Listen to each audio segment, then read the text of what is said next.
John Impemba and James Grande.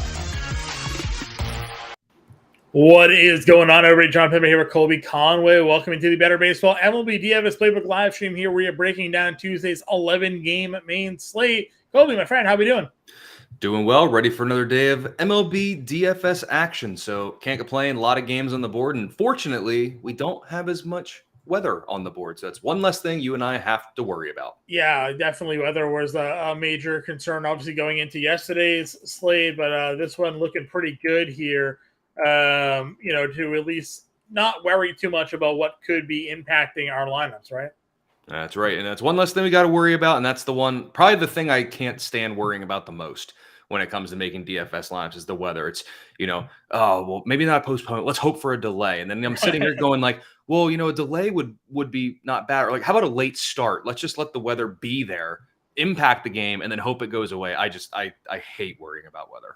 Yeah, the real weather concerns in these ones are games that aren't even really on the slates because they were the double headers from games that were canceled yesterday. So all set there. Again, yesterday we did obviously have some early delays and then some cancellations. So kind of jumbled the schedule around, but none of that's here on this slate. So appreciate everybody tuning in here as we've got all of you rolling in. I want to remind everybody that they can go to rtsports.com right now. If you go to rtsports.com/alarm, use promo code ALARM23. New users will get a 100% deposit match up to $200. You can take part in their DFS Pick'em contest or their their daily fantasy sports contest there right now. Both MLB, NFL, if you're into DFS, they have those contests available for you to play. I put out a video today for RT Sports giving you my favorite players for your Week 2 NFL DFS contest. So you can check that out on the Fantasy Alarm YouTube and get involved there. Again, you get a 100% deposit match up to $200. Use that deposit match bonus there on your Week 2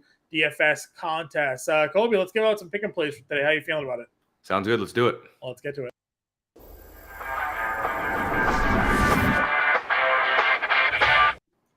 All right, pulling up here the RT Sports Pick'em board. Where do you want to go? Pick number one tonight. Let's go to that St. Louis-Baltimore game. Give me Gunnar Henderson more than 8 fantasy points. I'm going to pile on the stack against Adam Wainwright train here. Gunnar Henderson over his last 10 games, 3 home runs, 10 RBI, hitting 306 with a 382 WOBA. I expect him to do quite well against Adam Wainwright. When you look at Henderson for the year, 22 of his 25 home runs have also come against right-handers. So just another number to boost your confidence in Gunnar Henderson this evening. Yeah, Waino definitely on the probably wishing he retired with Yachty, right? Yachty's gone. His personal catch is gone. Not having a great season. For me, I'll cheat. We'll go to Coors. I like Seiya Suzuki here over the 1.5 total bags. Hitting over 400 with an 1,100 OPS over the last 10. Gets Chris Flexen, who's giving up to everybody, lefties and righties here. So you get Seiya at the 1.5 total bags tonight for me. Any other plays for you here? I kind of like sticking at the 2, but if you're going to go elsewhere, I don't mind Brandon Nimmo more than half a run scored, AK score run. I like him atop that lineup. I like the Mets to put a couple of runs across the board, and I think he may do it actually pretty early in that contest. Sure. I'll give one more here. I'm going to go with Yordan Alvarez more than half a run. Gets JP Sears here. I know it's a lefty-lefty, but Yordan hits lefties pretty well. If you don't like the lefty-lefty spot, you could also go Jose Altuve with the 1.5 total bags. I think both of those are in play here this evening. So we can stick it with the 4 pick. Gunnar Henderson, 8 fantasy points. Seiya 1.5 total bases. Nimmo, half a run. Yordan, half a run. Give you a chance at 10x your money over at RT Sports. Again, go to rtsports.com/alarm, promo code alarm23. New users will get a 100% deposit match up to $200. You can scan the QR code on the screen as well. It'll take you directly there to the sign-up page with the promo code available to you all. All right, Colby, that's our RT Sports DFS Pick'em plays of the day here. Let's go ahead now and take a look at the main event of the evening, the DraftKings main slate as we have it pulled up here. 11 games, as we talked about. Got to figure out where we want to go on such a large slate, especially when it comes to pitching here. So I want to get your thoughts on the top pitching guys. Peralta, Scherzer, and Verlander here, top 3 price plays. Yeah, I think the top 2 are in a tier of their own. Or I'm sorry, the Peralta and Verlander. Those 2 are in a tier of their own. Scherzer, I'm kind of avoiding some of those Toronto bats, actually, if you're going to go contrarian, I think are actually kind of interesting. against Scherzer. If you, again, GPPs, multi-lineup builds, you could look to some of those guys. But for me, Peralta and Verlander stand above the rest, and saving $1,100 with Verlander from Peralta seems just too good to pass up. Yeah, I'm with you there. Verlander, if you looked at the MLB DFS playbook that I did today, those of you who play on FanDuel, you notice that only one pitcher was listed today. That was Justin Verlander. Just trying to drive home the point that he's going to be chalky. He's the number one guy on FanDuel that I want to play here tonight. And if you're doing DraftKings where you have to pick two, Verlander is where I want to go tonight, especially, again, the savings you're getting for him there. That's because if you kind of move down, I don't mind Joe Ryan against Tampa Bay. I think he could be fine at $9,500. If you wanted to do a double spend, I could see you getting there. But I didn't care for much of the mid-tier. Was there anybody for you in the mid-tier that you had interest in today? The only one that's kind of appealing, I said it when we did I think we did the pod together. I can't remember. These days blend too together many now days at this yeah, point. Trust me.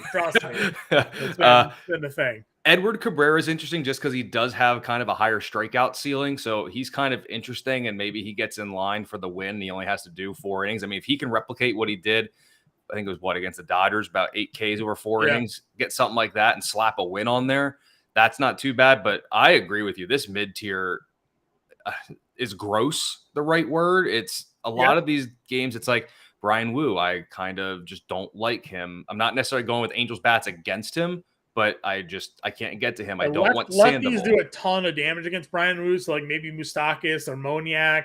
I don't think we know if Ohtani is in or out tonight. Do you have that official? Still day to day. He was in the lineup and then scratched from the lineup again. So I don't know when or if he comes back. Obviously, if he does come back, Ohtani's a pretty good play against Wu. The numbers for Wu against lefties, again, are pretty bad. So could maybe get a little sneaky like lefty stack against Brian Wu, but that's probably it. When I did the playbook, I kind of went down to Javier Assad. We touched on it a little bit during the podcast about, we didn't discuss him in depth, but we like Jordan Wicks.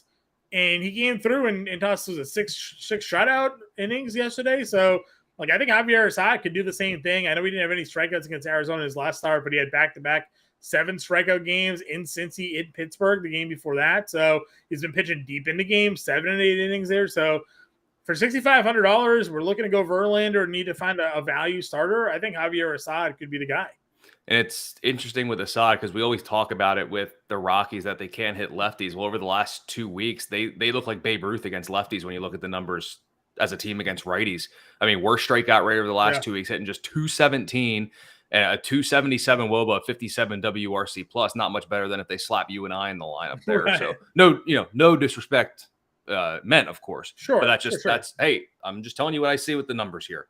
That's just how it is. So I think Assad is interesting. The Coors element is scary, but I mean, if they're not going to hit righties and we can get him at a lower ownership, I mean, I think you can certainly do that. Like I think he's in play down at 6,500. And then I think I mentioned him on the pod as well, but I really like Cal Quantrill. Yeah. Colorado's bad against righties, but so is San Fran. They've picked it up a little bit of late, not striking out as much, a little bit better in terms of WOBA and WRC plus, but Quantrill's been good since he's come back. He's not a guy that's going to strike out 8 to 10 guys, but I mean, he gave us 6 in a recent start. Yep, 6 his last start. Yep. Yeah. The only thing that scares me with him, I'm hoping they kind of take the training wheels off a little bit, but limiting him in that mid 80s.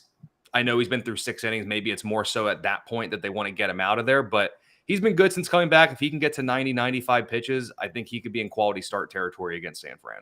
Yeah, I'm with you there 100% there. The other one I looked at was Cutter Crawford. Now, there is some potential for rain in this one, especially during game time, which kind of kills, the idea of a starting pitcher.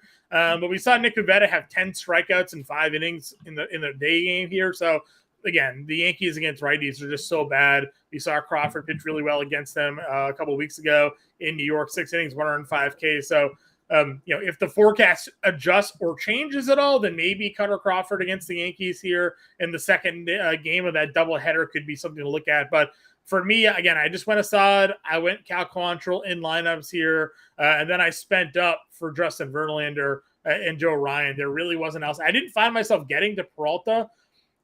11-8 is interesting. We talked about him needing the strikeouts because he doesn't he doesn't always pitch too deep into games. He does give up some runs, Vegas only has his strikeout prop at 6.5 tonight too, which for a guy with as many strikeouts as he's had lately, you'd think it might have been a little bit higher. So I'm a little feel like that line's a little suspicious here. Either it's like an easy over, you should go bet it, or it's like, all right, Vegas might be trying to tell you that this might not be the night for Freddie Peralta here to spend 11-8 on him. So that's kind of my take on the pitching today. Yep, I think you're paying up for one of them, and then I think it's just a matter of which value guy you want to go to. I mean, with Verlander going up against Oakland, we'll even throw Peralta going against Miami. We can even throw him in there as well. I don't think this is a slate that you probably want to go like both Assad and Quantrill, just because that's low. I know you're going to get a lot of good bats, but the value guys tonight, I don't know if they have enough upside to kind of deviate from getting one of those two studs. And even if you want to fade Verlander and Peralta and go Joe Ryan, I mean, Tampa Bay is prone to strikeouts against right-handed pitching. So you could even go to him. But I think most builds that you have to do, especially if you're playing cash games, you're going to have one of Peralta, Verlander, or Ryan for that strikeout upside and that bigger ceiling, and then take your value with the likes of Assad or Cal Quantrill. Yeah, I would agree with you there 100%.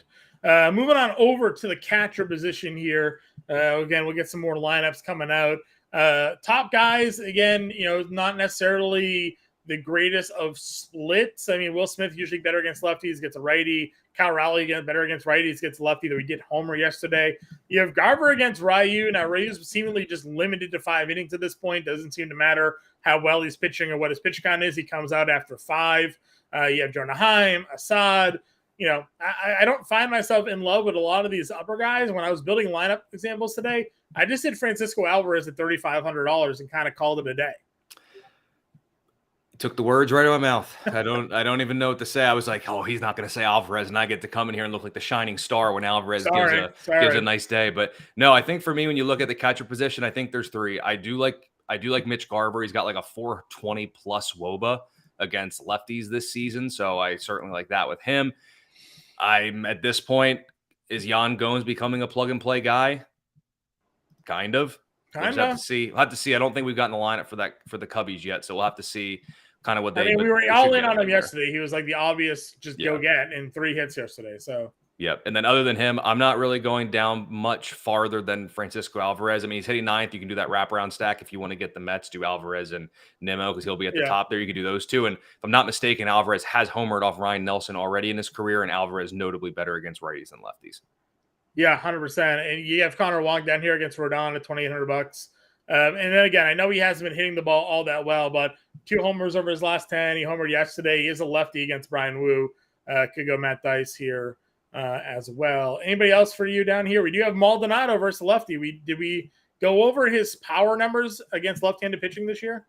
I don't know if we have. At least you and I haven't. Okay, you and I haven't. All right. If you had to guess what Martin Maldonado has for an isolated power number against left-handed pitching this year, what would you say it would be? Well, I am pulling it up now, but I haven't gotten to that spot yet. But the way you say that makes me think it's probably a little bit higher. So I'll go a little conservative and say 247. 280. Okay. It was a 280 ISO on the year, 512 slugging, 346 WOBA. 232 batting average actually isn't bad for Martin Maldonado, considering he's hitting 185 on the year. He just hits lefties, man. So believe it or not, then you look at his last 10 games here, has an 850 OPS, has 3 homers. Could get a punt and play Martin Maldonado in your lineup tonight on the right side of his split. Yep, I think you could do that as well. And I'm looking here since August 1 against lefties, hitting 267 with a 367 ISO and a 967 OPS against lefties. He's going to strike out a ton, but that doesn't matter. If he makes contact, you can do it. So, yeah, I think if you need to save a little bit of money, maybe you end up trying like a Verlander Ryan build. You're doing something like that. And you want to save a catcher. And, hey, we're going to talk about it at probably every darn position on the slate for the most part, but those Houston bats tonight are in a good spot. Yes. We'll be overly repetitive tonight when it comes to the Houston Astros tonight against JP Sears. Those of you who are tuning in here, if you have any questions, feel free to throw them in chat. Colby and I happy to answer those questions for you. If you're new to the program, give us a little like and subscribe button, get notified whenever we go live. We're live every day at 5 p.m. Eastern for our MLB DFS show, but we have fantasy football shows throughout the week, probably about like 20 of them to get you guys ready for both your seasonal and DFS fantasy football needs. We have 3 fantasy football live streams during the week, Thursday 7 to 8, and then 2 on Sundays, 1 9 to 10, and another 11 to 12, getting you ready for game day here. So you hit the subscribe button on the channel, you get notified when we go live, and you don't miss anything we got going on here over at Fantasy Alarm. All right, let's move on over to first base. Talk to me about some of your favorite plays here. Cody Bellinger is obviously super expensive in that matchup against Flexen, $6,800. Freddie Freeman gets Waka at $62. Anybody else for you when it comes to these top price plays at first tonight? If you're going to go multi-build, I don't mind Vladdy Jr. just because he's okay BVP-wise against Scherzer for his career. 2 for 6, 2 home runs, 5 RBIs, good for a 667 WOBA. Can't trust him in cash. I don't willingly want to go after Max Scherzer, but in GPPs, maybe you can deviate a little bit because one would think if you're paying up at first base, it's Bellinger, it's Freeman. Maybe you get a little bit lower ownership there on Vladdy Jr. So I think of those, I do prefer, it's no surprise price-wise, I do like Cody Bellinger, great spot, Freddie Freeman there, and then Guerrero is just GPP only. Outside of those top 2, probably not going to get to Alonso, probably not going to get to Luis Ariz, probably not getting to Yanni or Diaz. We got to go down a little bit farther, and I don't think we've mentioned it yet, but Houston bats are in a good spot tonight. Yeah. JP Sears isn't good, so a lot of times with a lot of builds, I've almost kind of just defaulted to plug and play Jose Abreu and moved on. Again, yesterday we did the show and we were like, yeah, Houston bats, Kendall to suck. And then he threw a 6-inning no-hitter. I don't see that repeating. One-off random spot of Houston just not being awake for this game against Oakland. But after the way they kind of got embarrassed last night, I expect them to be refocused there a little bit on his on their matchup here against JP Sears. I do want to swing back quickly here, and we'll see if he's in the lineup or not because it is a lefty that's on the mound. But we've talked about how good Tristan Casas has been just in general since the All-Star break. Over the last month against left-handed pitching here, Casas has a 530 ISO with a 330 average against left-handed pitching. So, Carlos Rodon is a lefty, but he has struggled, and Tristan Casas is hitting absolutely everything. He had 3 hits during the front end of this doubleheader today. So if he is playing tonight, you might get a 1 or 2% Tristan Casas because it is a lefty-lefty matchup for one of the hottest hitters since the All-Star break here. So just throwing him out just because the split numbers might surprise some people to see how good he's been against lefties lately. And when you look at Rodon, too, he's a lot of 567 slug to lefties this year, albeit small sample size, I'll give you that. And again, very small sample size, but 3.52 homer per 9 with a 15% walk rate to lefties on the year, 887 FIP. So, yeah, I think Casas would be a very low-owned first baseman that does have some tangible upside, and I just am anti-Rodon. So I'm going to – I guess I can't say retweet that anymore. I will verbally repost that. Yeah, 389 ISO if you want to go back all the way back to July 1st against left-handed pitching for Tristan Casas. So just some ridiculous power for him in the batting average coming around 410 WOBA. So we say a lot. Just because a guy's a lefty doesn't mean you have to fade him these days. Some of these guys just they hit everybody, and we'll get to Kyle Tucker when we go to the outfield and talk a lot about that as well. But I agree with you. Abreu for sure is someone that I'm looking at. I mentioned keep going back to it. The lefty numbers for Brian Wu here. I mentioned him. I might as well just speak him so everybody kind of knows what I'm talking about here against lefty hitters. Take me 2 seconds to pull that up because I see Logan Chanel. We'll see if he's in the lineup. He was yesterday, which makes me feel pretty good about it. Against left-handed hitters on the year, they have a 415 WOBA, a 588 slug, a 311 batting average, 7 home runs allowed to lefties this year, and he's only allowed 9 total on the season. So just some pretty ugly numbers allowed by Brian Wu to left-handed hitters. So you can get Chanel here at $3,400 and maybe a sneaky spot. Yep. I definitely like some of those left-handed bats, kind of a reason why. And one of the articles I wrote over at Fantasy Alarm, I was a little bit down on Brian Wu with his player prop. I wanted the under on his strikeouts. I'm just not very high on him. So, yeah, I think first base is deep. I think you'd have to go Angel stack if you're going to get to Nolan Shanuel in this matchup just because there's so many other options. If you have the money, though, I hate to keep going back to the tippy top and basically just saying, like, we'll play the top price guy. He's the best spot. But, I mean, Bellinger really does stand. And at least Bellinger has the multi-position eligibility, too. You can't slide him in the outfield if you want to go there and get some of the value with Abreu, Shanuel, Casas, however you want to go about it. We like some value catchers. So ways to save money tonight. We like a couple of value starters. So can certainly find your way into the Cubbies in cores if you want to get there. Top of second base, you have Betts. You have Altuve. Mookie Betts does it again. Homers yesterday, 2 hits. Why not? 4 RBIs. Just keeps the train rolling for this man. $6,500 again. Houston, everybody was let down. Altuve did have a hit and a walk, but repetitive analysis, those are my top 2 second basemen tonight. I figured you'd be really in on a $6,000 again, Nico Horner. No, I am not gonna ride that of the 1 for 4. More palatable on FanDuel if you want to go there. He's like the low 3Ks or whatever, but not $6,100 Nico Horner. No, thank you.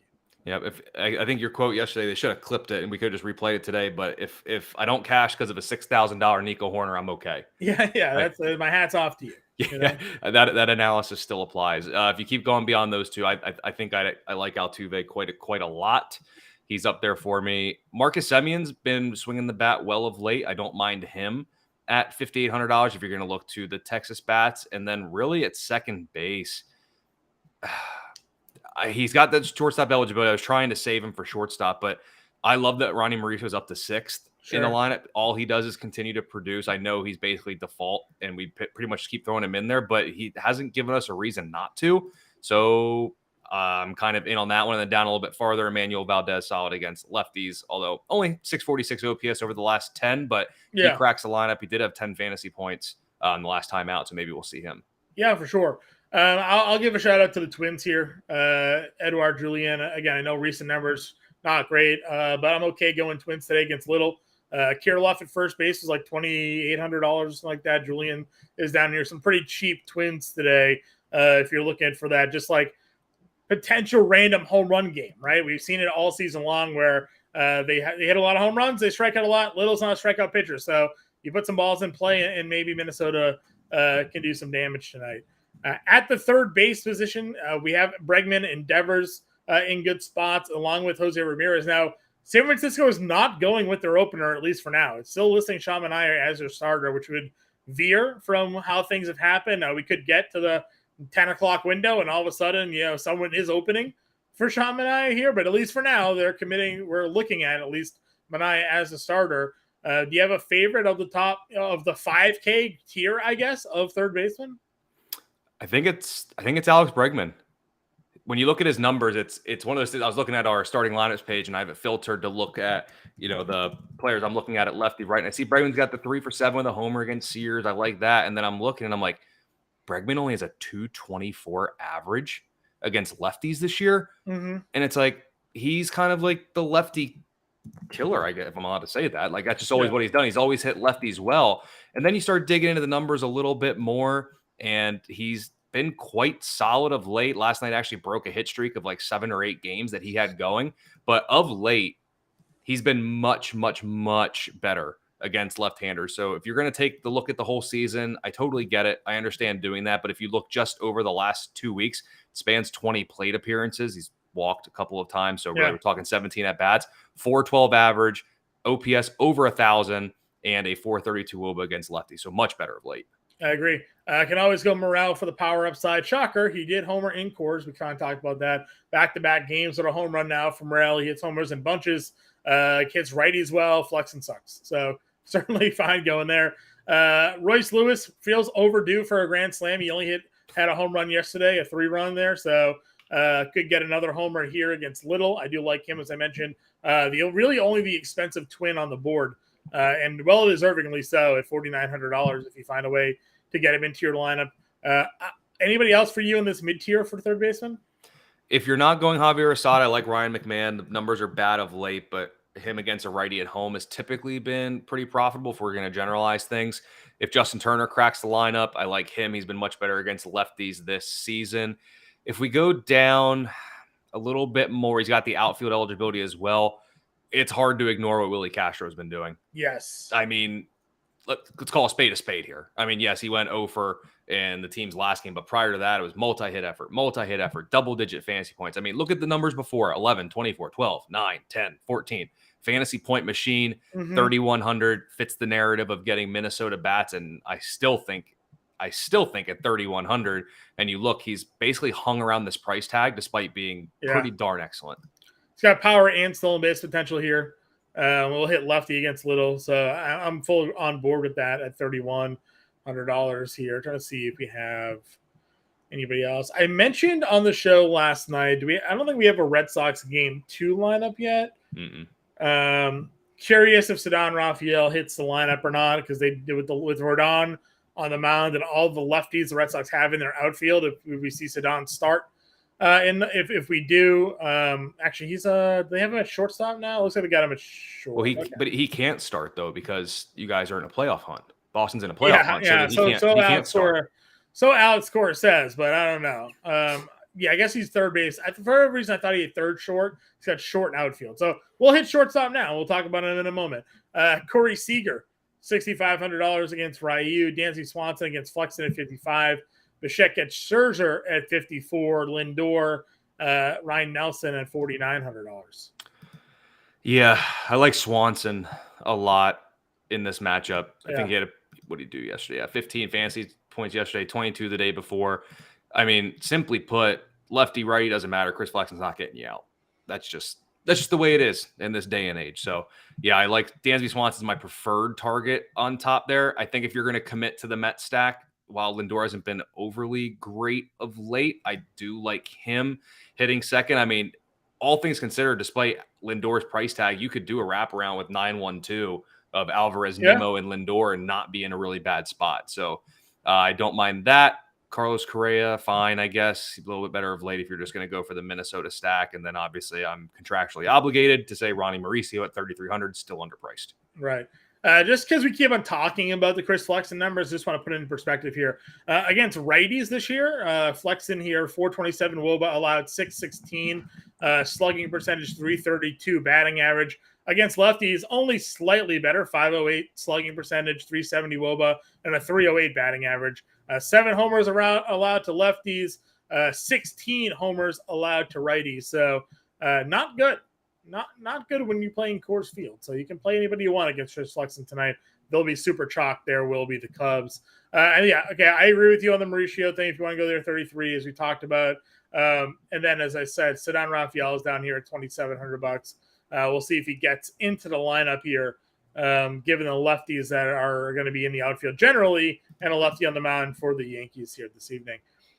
Outfielders. Juan Soto, for me, feels like a chalk play. We haven't talked much matchup against Lance Lynn here, but this would be the spot I'd go.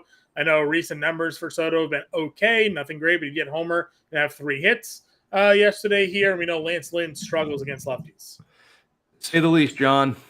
To say the least, he does struggle against lefties. So I think Juan Soto is probably my favorite of the outfielders there. I also really do like Julio Rodriguez, and it seems like we both kind of like Mariners, especially the high-end ones.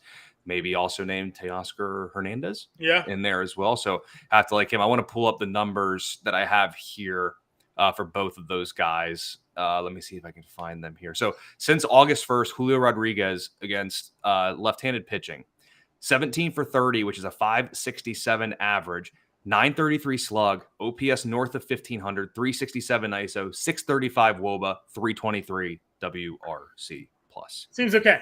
It's not bad. It's not bad. Not bad. Our guy at Princeton here wants to know what our favorite stack is. We'll get to that here, but I know you might just have jumped in here. We've been talking a lot of Houston. We like Seattle. I think Minnesota's a pretty good value stack today. And the Cubs, I think, are pretty chalky going up against Flexen. So, again, we'll give out our lineup at the end of the show.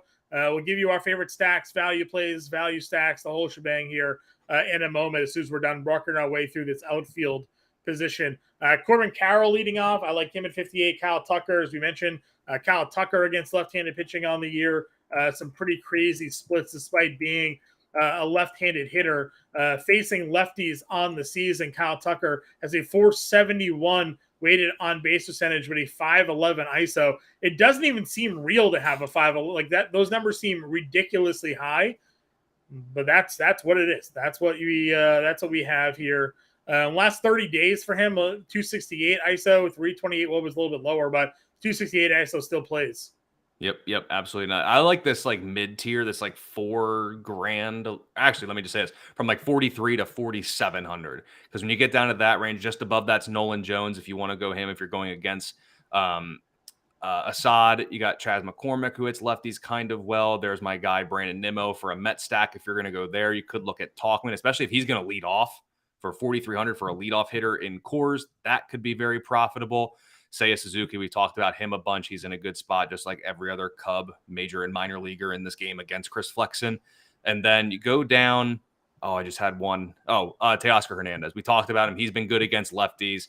Tonight, I think, and you said it best on the Better Sports betting show, just let Julio double, Teoscar Hernandez, RBI single, Yeah. give us our fantasy points. We win our prior props, and then we get the fantasy points that we need. So this tier is really nice. And then if you go down a little bit farther, I'm blanking on the price tag exactly, but there it is, $3,000. Pete Crow Armstrong, hopefully making his debut. And if he does a $3,000 bat in Coors, you almost have to play him. Yeah, I Pete Crow Armstrong again. He made his pinch running debut. Got a lot of speed, has some power. A guy that I'm assuming is going to be in the lineup here tonight because he is a lefty with Flexen on the mound. I think they'll give him an opportunity here to get going. So I love that value call for you, DJ Stewart, a guy that we've been riding a lot. You want to talk about Mets? I mean, Mauricio and Stewart, a little cheapy 5-6 stack there, $3,300 and $3,100 can get it done. As well. Castro down here. You don't need to spend up an outfielder, really, if you don't want to. Castro's outfield eligible at 31 there. So some good value on this slate. I talked about the Minnesota Twins as well, Wallner and Kepler in that range also. So playbook is out. Again, if you guys have any questions, you certainly can get them in the chat there. More than happy to help you. Let's get to the fun part of the day here, Colby. Give us the top stack of the day for you. Are you going to say Houston? I don't think I'm going to go Cubs. Okay, then I'll go Houston. You like Houston, I like Cubs. I think those are the two chalk plays for today. If I'm going to go a contrarian stack, I think Minnesota is where I'm at against Little. I'm going the Mets. Mets is a good one. I like it. Give me your value play. Value play. This one is going to come with the asterisk because it's a conditional.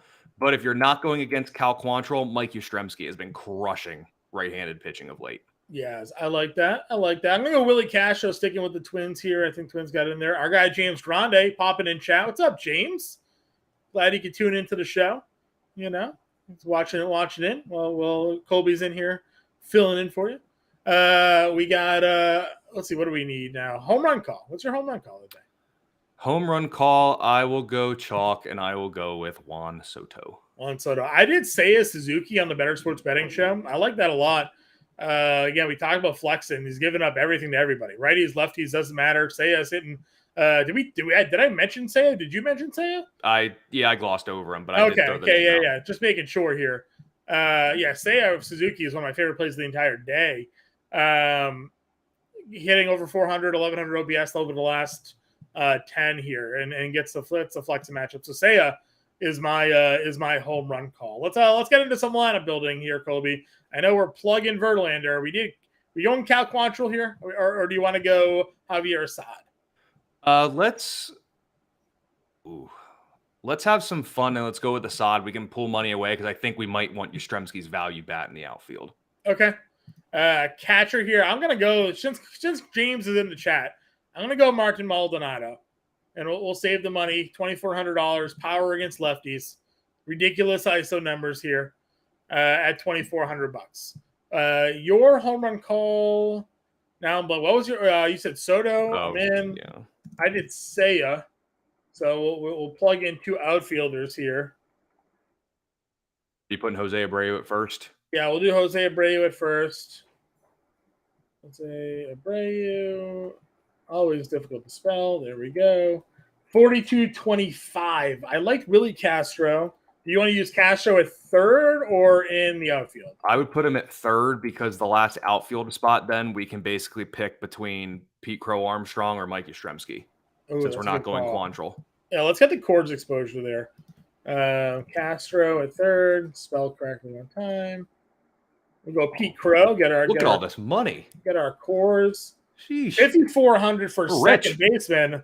I mean, Mookie or Altuve?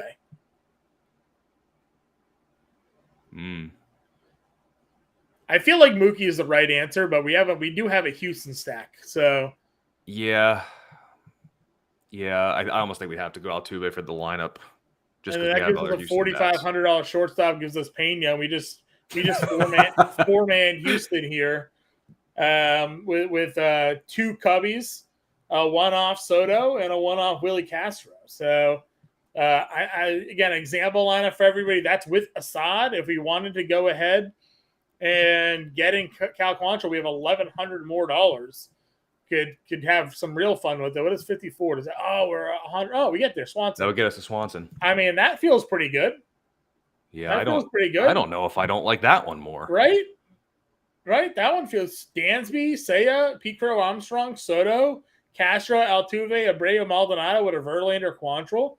Spend up, spend down. Everybody have some fun. I see 3 of you in here saying Gunner. We do.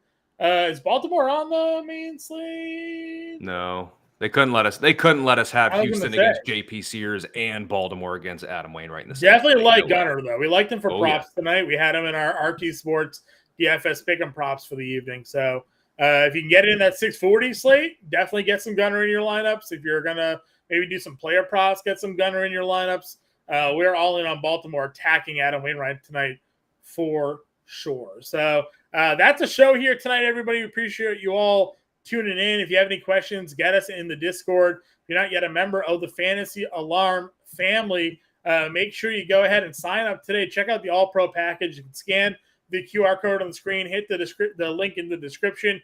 Got access to all of our premium content, access to our premium Discord, our lineup generator, our projections, our roster ship every night as well there. And we have a 7-day free trial to boot, so you can try us for 7 days. Our annual subscription package is 40% off the monthly price. So right now, it's really one of the best deals you can get. You can sign up for the year, and you get it up for 40% off you would if you paid monthly. You sign up today, you get the 7-day free trial. It include our Week 2 NFL DFS content there as well. So really no better time than now to sign up and become a member of the Fantasy Alarm family. Colby and I, good luck tonight, everybody. We'll be back tomorrow live at 5 o'clock Eastern to break down the Wednesday slate. We will talk to you all later.